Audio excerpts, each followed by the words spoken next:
저를 딱 보고 한 직원이 보고 주방에 들어갔어. 근데 주방에서 두 사람이 나눈 대화가 들려요. 야, 메뉴 골랐냐? 야, 지금 메뉴판 공부하고 있어. 이렇게 열받아가지고 내가 나한테 얘기할 수 있는데 둘이서 얘기하면 열받잖아. 근데 똑같은 메뉴판 단단히 갔어. 또 이건 들어갔어. 손님 메뉴 고르셨어? 아니, 아직 고르고 계셔. 완전 분위기가 달라지는 거지. 다시 안 올 이유가 없어. 나 그 첫 번째 식당은 절대 안 가거든. 절대 안 가. 뭐 침을 넣었을 것 같아. 나 기분 나쁘면 가기 싫게 만들. 그러니까 언어가 나를 가고 싫게 만들. 언어가 이제 거기 그냥 철제 문을 친 거야. 못 들어가게 열 수 없게. 두 번째 식당은 음식 맛은 모르겠어. 근데 그보다 더 중요한 게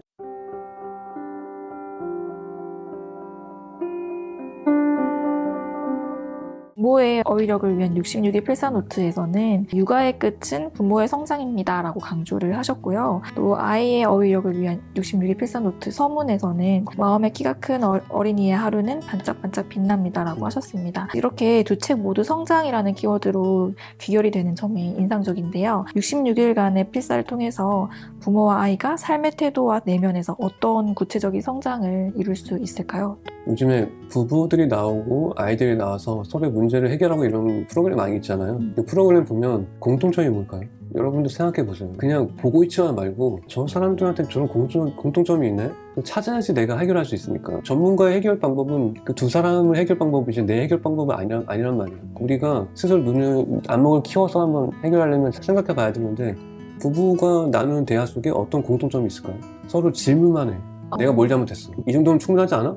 넌 뭘 했는데? 이렇게 물어보기만 해. 내가 뭘 했는지, 내가 어떤지 그냥 얘기하는 게 아니고 너한테 잘못했어. 난 충분히 했어라는 질문만 해. 그래서 여러분이 그런 가정에서는 감정과 좋은 다정한 말이 느껴지지가 않아. 그래서 저는 가장 저급한 질문이 남한테 묻는 거예요. 가장 고귀한 질문은 자기 자신한테 묻는 거예요. 내가 이 문제를 해결하기 위해서 어떻게 하면 좋을까? 너 어떻게 할래? 이렇게 묻는 게 아니고 내가 어떻게 하면 좋을까? 그러면 내가 내 안에서 묻고 나온 답을 그냥 들려주면 저절로 해결책이 되는 거예요.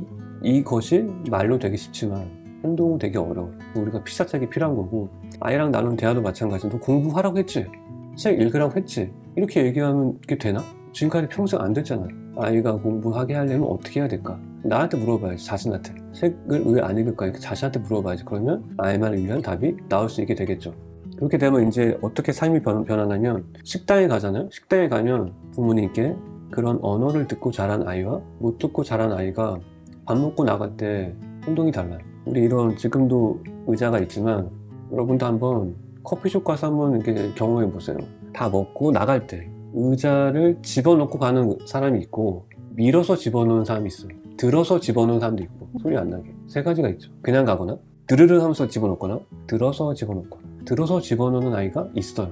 들어서 집어넣는 건 뭐냐면 배려가 뭔지 아는 거예요. 친절이 뭔지 알아요. 그 단어를 알기 때문에 그거 하는 거지 의자는 들어서 집어넣는 거야? 이런 얘기를 들어서 하는 게 아니에요. 일상에서 부모님이 나눈 대화를 통해서 나한테 나눈 대화를 통해서 행동을 통해서 배려와 친절이 얼마나 소중한지 알기 때문에 아이가 스스로 미니까 소리가 나네? 소리 안 나게 이렇게 들어서 해야 되겠다. 이 가치를 알고 있는 아이는 들어서 넣죠. 이 차이가 매우 심하게 성인이 돼도 나타나요. 어떻게 나타나냐면 제가 하루는 식당에 갔는데 식당 가면 메뉴판 고르잖아요. 메뉴판 공부하잖아요. 공부하고 있는데 저를 딱 보고 한 직원이 보고 주방에 들어갔어. 근데 주방에서 두 사람이 나눈 대화가 들려요. 야, 메뉴 골랐냐? 야, 지금 메뉴판 공부하고 있어. 이렇게 열받아가지고 내가 나한테 얘기할 수 있는데 둘이서 얘기하면 열받잖아. 근데 똑같은 메뉴판 단단히 갔어. 또 이건 들어갔어. 손님 메뉴 고르셨어? 아니, 아직 고르고 계셔. 완전 분위기가 달라지는 거지. 다시 안 올 이유가 없어. 나 그 첫 번째 식당은 절대 안 가거든. 절대 안 가. 뭐 침을 넣었을 것 같아. 나 기분 나쁘면 가기 싫게 만들. 그러니까 언어가 나를 가고 싫게 만들. 언어가 이제 거기 그냥 철제 문을 친 거야. 못 들어가게 열 수 없게. 두 번째 식당은 음식 맛은 모르겠어. 근데 그보다 더 중요한 게 언어의 맛이 나를 부를 수밖에 없어. 감동이 되니까. 보이지도 않는데 앞에서 보일 때는 누구나 친절하지. 뒤에서 변하면 더 나쁜 거잖아요. 뒤에서 똑같아. 손님 뭐 고르셨어? 지금 고르고 계셔. 좀 이따 알려줄게. 이걸 듣자마자 동화책 같기도 하고 내가 정말 아름다운 곳에 있구나. 근데 그런 공간이 만약에 가정이라면 부모님께서 맨날 그렇게 얘기하고 있고 내 아이는 그걸 듣고 있고 내가 손님인 것처럼 손님인 아이가 듣고 있고 그렇게 나누고 있고 부모님이 그럼 그 아이가 얼마나 저절로 잘 크겠어요. 당연한 거죠. 당연한 건데 쉽게 하기 어렵죠. 그래서 언제나 우리는 나쁜 말을 입에서 내뱉을 준비를 마친 상태이기 때문에 그렇게 되지 않으려면 이 66일, 우리가 66일도 제가 또 설명하면 66일이 인간의 자신의 언어를 변화시키기 위한 가장 최소한의 단위잖아요. 그래서 너무 길면 힘들어질 수 있으니까 66일은 충분하니까 여러분이 아이랑 같이 이런 게 있어요. 남편 안 하려고 한다. 그럼 남편은 나중에 하면 돼. 할 수 있는 걸 먼저 하라고. 이건 그 마음이 어떤 게 있냐면 남편이 안 하면 나도 안 해야지. 그렇게 하지 말란 말이야.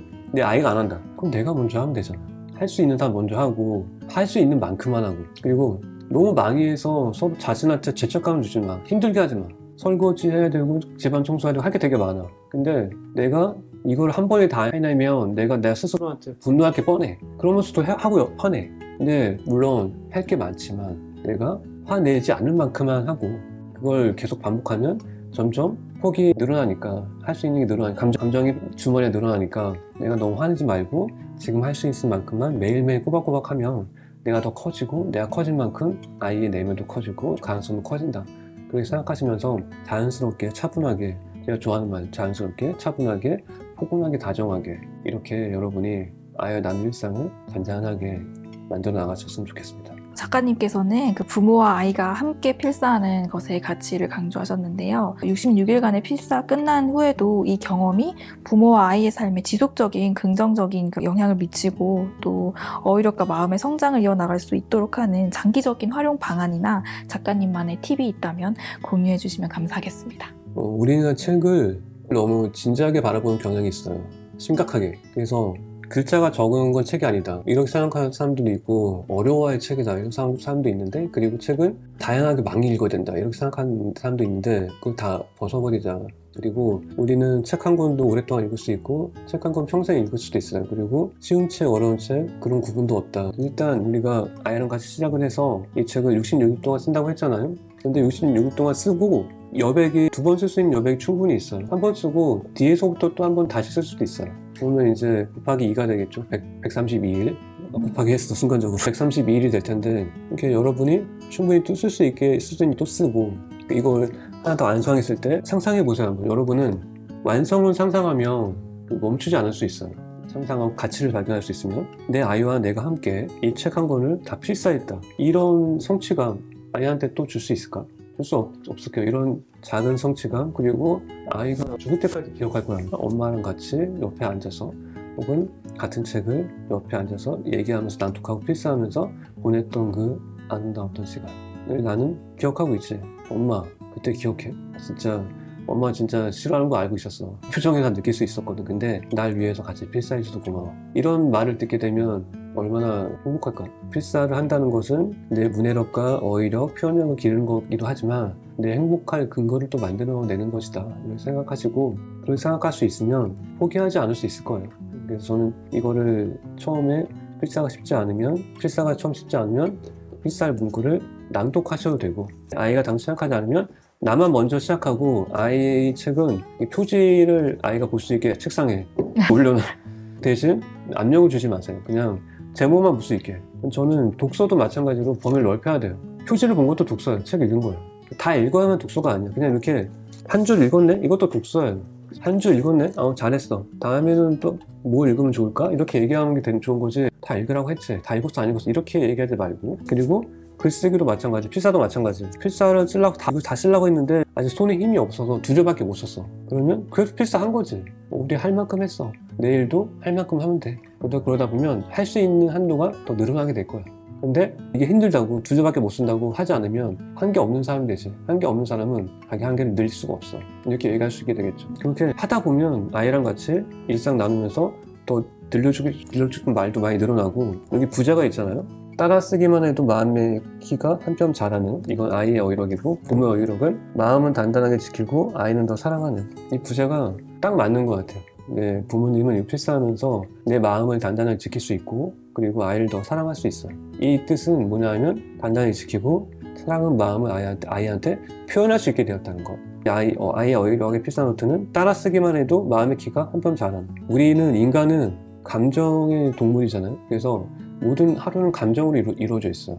일어나서부터 아침 일어났는데 기분 나빠. 그것도 감정이죠. 엄마가 깨웠는데 10번 얘기해서 짜증나. 한 번은 얘기해도 일어났을 텐데 막 화냈는데 그게 감정이잖아. 감정을 연속해서 모아서 하루가 안정이 되는데 이 글을 쓰면서 감정을 설명할 수 있고 그리고 어휘력을 저절로 기를 수 있고 아이가 감정과 단어라는 것을 내면에 쌓으면서 더 큰 나, 저는 이렇게 생각하거든요. 부모의 언어는 작은 아이도 더 크게 만들 수 있고 큰 아이도 작게 만들 수 있다. 이 필사책을 통해서 작은 아이도 더 크게 만들 수 있다. 아이가 스스로 그 경험을 자각할 수 있고 그 기쁨을 느낄 수 있다. 그런 생각이 들어서 이 책을 시작하시고 힘들어 쭉 하시고 계속 아이가 7살인데 10살인데 중학생인데 이거 다 필요 없어요.